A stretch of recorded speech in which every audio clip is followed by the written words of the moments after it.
নমস্কার, আমার আপনজনেরা রুদ্রবার্তায় আপনাদের সকলকে স্বাগত জানাই। আমি রুদ্রপ্রসাদ ব্যানার্জি।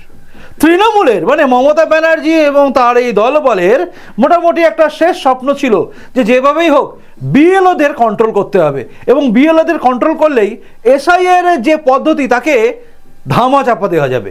অর্থাৎ গোটা দেশ জুড়ে এসআইআর হলে যা ফল বেরোবে তাকে ঘুরিয়ে দেওয়া যাবে বাংলার বুকে, কারণ বিএলওদের ধমকানো চমকানো চলবে এবং তার ফলে হয়ে যাবে অন্য কিছু। কিন্তু সব কিছুতে জল ঢেলে দিল কার্যত আজকে শুভেন্দু অধিকারী, কারণ তিনি বললেন তিনি অর্থাৎ শুভেন্দু অধিকারী মানে এই রাজ্যের বিরোধী দলনেতা শুভেন্দু অধিকারী বিএলওদের পাশে আছে এবং এর ফলে যেটা হতে চলেছে সেটা কিন্তু রীতিমতো বদলে দেবে এই রাজ্যে যেটুকু তৃণমূল কংগ্রেস ভোট পেত তার অংশটাকে। কেন বলছি, চলুন শুরু করা যাক সব নিয়ে এই মুহূর্তের রুদ্রবার্তা।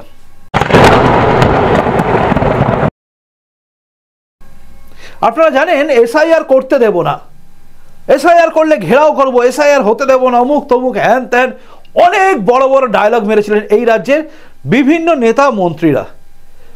তৃণমূল কংগ্রেসের সুপ্রিমো মমতা ব্যানার্জি তিনি কিন্তু প্রচণ্ড বড় বড় কথা বলেছিলেন যে এসআইআর করতে দেব না, একটা নামও বাদ দিতে দেব না, মনে আছে নিশ্চয়ই।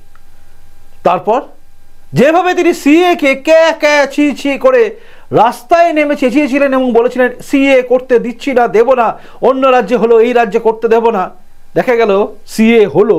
ঠিক একইভাবে এসআইআরও কিন্তু হচ্ছে। আজ আর বাংলার বুকে কোনো মানুষ বিশ্বাস করে না যে মমতা বন্দ্যোপাধ্যায় যেটা বলছেন করতে দেব না সেটা করতে পারবেন, কারণ পশ্চিমবঙ্গটা এখনো ভারতবর্ষের মধ্যে আছে আর এই দেশের প্রধানমন্ত্রী এখনো নরেন্দ্র মোদী আছেন। তাই মমতা বন্দ্যোপাধ্যায় চাইলেই করে দেবো, বন্ধ করে দেবো, এসব হবে না। যাই হোক, আসল কথায় আসি।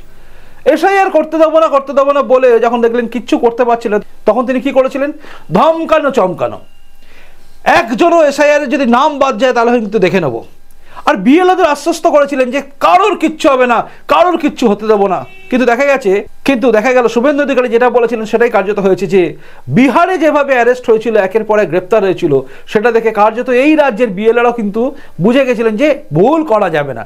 আর মমতা বন্দ্যোপাধ্যায় বলেছিলেন কাউকে কিছু করতে দেবো না, কিন্তু তিনি 4 জনকে রক্ষা করতে পারেননি।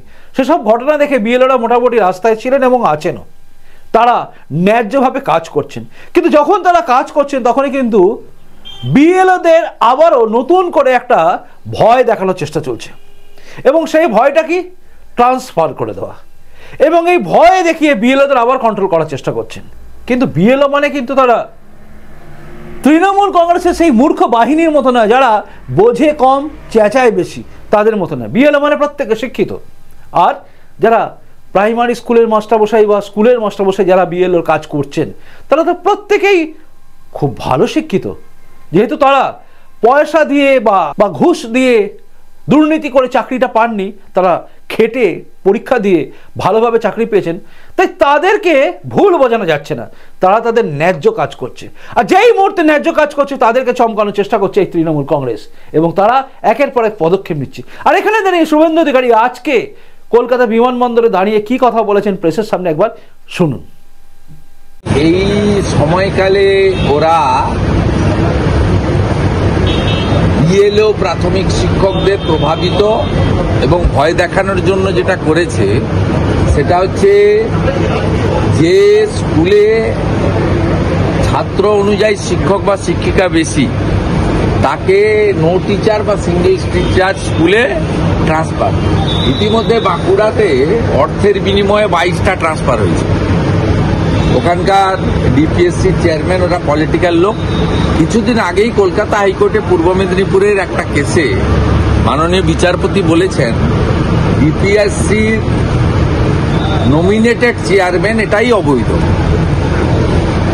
অলরেডি পূর্ব মেদিনীপুরে একটি ট্রান্সফারের মামলাতে কলকাতা হাইকোর্টে কথা বলেছে।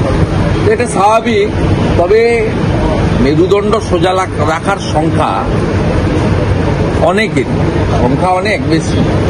যারা এদের দ্বারা টর্চার হবে তাদের জন্য আমরা আছি। পূর্ব মেদিনীপুরের এগরাতে ভারতীয় জনতা পার্টি করতেন বলে বিশ্বজ্যোতি মাইতি এক্স কাউন্সিলর তার স্ত্রীকে ট্রান্সফার করেছেন। সেটা কোর্টে উনি লড়াই করেছেন এবং পজিটিভ রায় পেয়েছেন। সেক্ষেত্রে আমি প্রাথমিক শিক্ষক শিক্ষিকাদের আশ্বস্ত করতে বলছি পারি বিরোধী দল নেতা হিসেবে, আপনাদের উপর কোনো ইনজাস্টিস যদি করে তাহলে আপনারা আমাদের বা আমার সাহায্য নিতে পারেন, আমি আইনি সাহায্য আপনাদের দেব, এবং আপনারা কোনোভাবেই কোনো রাজনৈতিক দলের দ্বারা প্রভাবিত না হয়ে, কারণ বিহারে এখনো প্রচুর বিএলও জেলে রয়েছে, আপনারা ইসিআই যা বলছে ইলেকশন কমিশন ইন্ডিয়ার, এবং আপনাদের যে হ্যান্ডবুক দেওয়া হয়েছে সেটা মেনে কাজ করুন, এটুকু পারি বিরোধী দল নেতা হিসেবে। আপনাদের উপর কোনো ইনজাস্টিস যদি করে তাহলে আপনারা আমাদের বা আমার সাহায্য নিতে পারেন, আমি আইনি সাহায্য আপনাদের দেব, এবং আপনারা কোনোভাবেই কোনো রাজনৈতিক দলের দ্বারা প্রভাবিত না হয়ে, কারণ বিহারে এখনো প্রচুর বিএলও জেলে রয়েছে, আপনারা ইসিআই যা বলছে ইলেকশন কমিশন ইন্ডিয়ার, এবং আপনাদের যে হ্যান্ডবুক দেওয়া হয়েছে সেটা মেনে কাজ করুন, এটুকু। শুনলেন, তিনি কিন্তু পরিষ্কার করে বলে দিয়েছেন যে তিনি অর্থাৎ বিরোধী দলনেতা শুভেন্দু অধিকারী এবারে ওই সমস্ত শিক্ষক শিক্ষিকাদের পাশে আছেন যাদেরকে তৃণমূল কংগ্রেস ভয় দেখানোর চেষ্টা করছে, অর্থাৎ বিএলওদের পাশে আছেন কিন্তু শুভেন্দু অধিকারী। তাদের আইনগতভাবে যে কোনো সাহায্যের জন্য তিনি কিন্তু প্রস্তুত, অর্থাৎ তাদের কাছে অর্থাৎ বিএলওদের কাছে কোনো রকম হুমকি ধমকানো চমকানো বা ইললিগাল কোনো কিছু ট্রান্সফার করার চিন্তা করলে, মানে সরিয়ে দিলাম বুঝিয়ে দিলাম, তারা যদি আইনগতভাবে লড়তে চান তাহলে লড়ার জন্য সাপোর্ট করবে কিন্তু শুভেন্দু অধিকারী।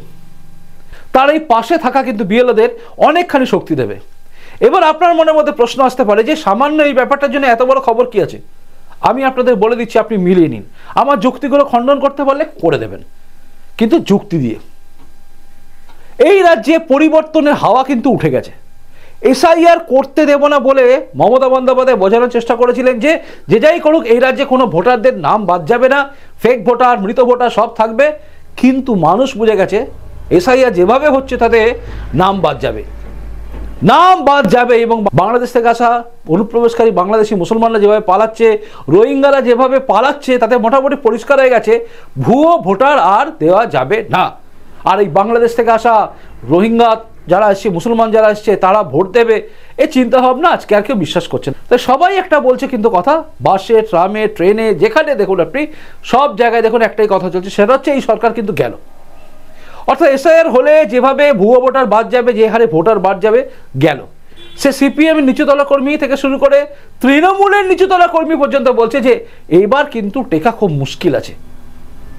আর এইরকম একটা পরিস্থিতি যখন আছে তখন কিন্তু বিএলওর কাজে যারা আছেন তারাও জানেন যে এই রাজ্য এই মুহূর্তে পরিবর্তনের জায়গায় দাঁড়িয়ে আছে।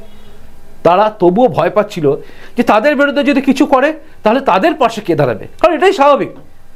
আমরা যারা সাধারণ মানুষ, আমরা যারা লড়াইটা লড়ে ফেলি, আমরা জানি না আমাদের পাশে কে আছে, কিন্তু যদি দেখি আমাদের পাশে কেউ আছে তখন দেখবেন লড়াই করার ক্ষমতা আরও জোরে বেড়ে যায়। অর্থাৎ এখানে লড়াই মানে কিন্তু ন্যায়ের লড়াই, সত্যের লড়াই। বিভিন্ন জায়গায় চেষ্টা করবে তারা যে মৃত ভোটারদের নাম রাখার, চেষ্টা করবে তারা গুলিয়ে দেওয়ার, কিন্তু বিএলওরা এবারে আর সেই কাজটা করবে না। কারণ বিএলও থাকা প্রত্যেকটা শিক্ষক শিক্ষিকা যারা আছেন, মানে যারা প্রাথমিক শিক্ষক শিক্ষিকা যারা আছেন, বিএলওতে অনেকে কাজ করছেন, সরকারি কর্মচারীতে বেশি। তারা জানেন এই রাজ্যে রাজ্য সরকার বকেয়া ডিএ দেয়নি, কিভাবে তাদের ওপরে জোর জুলুম চালিয়ে যায়, কিভাবে অস্থায়ী কর্মী নিয়োগ করে রেখে দিয়েছে, কিভাবে ভলেন্টিয়ারি সার্ভিস চলছে চারিদিকে, কিভাবে শুধুমাত্র সিভিক ভলেন্টিয়ার করে রেখে দিয়েছে সেই সমস্ত ছেলে মেয়েদের যাদের যোগ্যতা আছে একটা পুলিশ হওয়ার, তাদেরকে সিভিক করে ওই নো ওয়ার্ক নো পের জায়গায় ফেলে রেখে দিয়েছে। না তাদের কোনো ভবিষ্যৎ আছে, না কোনো কিছু আছে। তারা সবাই জানে যে পরিবর্তন করার দরকার আছে, তাহলে অন্তত সিভিক ভলেন্টিয়ার যারা আছে তারা অন্তত পরীক্ষা দিয়ে পুলিশ হতে পারবে। বিভিন্ন জায়গায় যারা অস্থায়ী কর্মী আছে তাদের স্থায়িত্ব আসবে। কারণ এই রাজ্যের সরকার খেলা মেলা আর দুর্নীতি এর মধ্যে ডুবে রয়েছে। টাকা এদিক থেকে ওদিকে, ওদিক থেকে সেদিকে, এই করে চালিয়ে যাচ্ছে। আর মানুষকে কিছু ভাওতাবাজির মতো ওই ভাতা দিচ্ছি, ব্যাস এইটুকু করে রেখে দিয়েছে। কোনো নির্দিষ্ট পরিকল্পনা নেই এই সরকারের। এর স্টিকার ওখানে, ওর স্টিকার সেখানে, মেরে চালিয়ে যাচ্ছে। কেন্দ্র সরকারের প্রকল্প নিজের নামে চালিয়ে যাচ্ছে। এই করে এই সরকার চলছে। আর লোককে একের পর এক ব্লাফ, শিল্প আসছে, অমুক শিল্প তমুক শিল্প বলে দেখা যাচ্ছে। পুরোটাই হচ্ছে হয় চপ শিল্প নয়তো ঢপ শিল্প, এছাড়া কিচ্ছু নেই। কাশফুল থেকে বালিশ তৈরি করা শিল্প, তো কোথাও কচুরিপানা থেকে ব্যাগ তৈরি করা শিল্প। এই ঢপবাজি ছাড়া আর কিচ্ছু নেই এখানে শিল্প। তাই সবাই জানে এই রাজ্যে পরিবর্তনের দরকার আছে, আর এই রাজ্যে পরিবর্তন হচ্ছে, এটা একদম নিশ্চিত। মানুষ, যোগ্যতা সম্পন্ন মানুষরা নিজের জায়গা খুঁজে পাবে। পরিযায়ী শ্রমিক হয়ে কাউকে বেরিয়ে যেতে হবে না বাংলা থেকে। এসবের স্বপ্ন দেখা মানুষ চাইছে পরিবর্তন হোক। আর এই পরিবর্তনকে আটকানোর জন্য যেভাবে চেষ্টা করে যাচ্ছে তৃণমূল কংগ্রেস, শেষ চেষ্টা করেছিল বিএলএদের এদিক ওদিক ট্রান্সফার করে দিয়ে সব কিছু করবো। আজ প্রত্যেকেই জানেন যে না, আমাদের পাশে কিন্তু আছেন শুভেন্দু অধিকারী, তাই কিন্তু খেলা আরো বেশি ঘুরবে। এবারে ওই জাল ভোটার ফাল ভোটার করে টেকা যাবে না, এই সরকার যাচ্ছেই। কি বলেন আপনি? এই যে শুভেন্দু অধিকারী পদক্ষেপ, বিএলওদের পাশে থাকা, আপনি কি মনে করেন এটা ঠিক না ভুল হলো? এবং আপনি কি মনে করেন এর ফলে বিএলওরা আরো বেশি করে সঠিক কাজগুলো করবেন নাকি করবেন না? আপনি জানাবেন কিন্তু।